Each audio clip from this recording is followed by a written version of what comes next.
Assembly సమావేశాలకు హాజరయ్యే విషయంలో జగన్ ఎట్టి పరిస్థితుల్లో తన స్టాండ్ మార్చుకోవడానికి సిద్ధంగా లేరు అనేది అధికారికంగానే ఒక ప్రకటన వచ్చింది. అది కూడా సజ్జల రామకృష్ణారెడ్డి గారి రూపంలో ఇప్పుడు అది సోషల్ మీడియాలో బాగా వైరల్ చేస్తున్నారు. ఒక రకంగా సొంత పార్టీ నేతలు కూడా కాస్తంత విస్మయం వ్యక్తం చేస్తున్నారా ఈ నిర్ణయం మీద అనేది. ఎందుకంటే ఫేక్ ప్రచారం చేయడం కాదు, దమ్ముంటే అసెంబ్లీకి వచ్చేందుకు సిద్ధమా అని చంద్రబాబు ఒక సవాల్ విసిరిన నేపథ్యంలో ఆ సవాల్కు ప్రతి సవాల్గా సజ్జల రామకృష్ణారెడ్డి మరొక సవాల్ విసిరారు.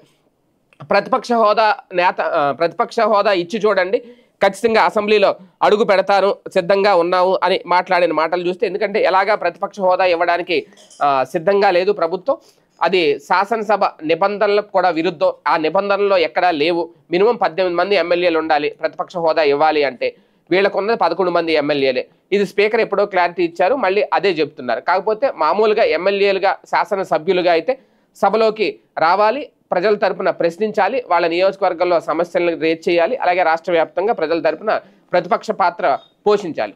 దానికైతే సిద్ధంగా లేని నేపథ్యంలో పదే పదే కూటమి ప్రభుత్వం సవాల్ విసురుతోంది.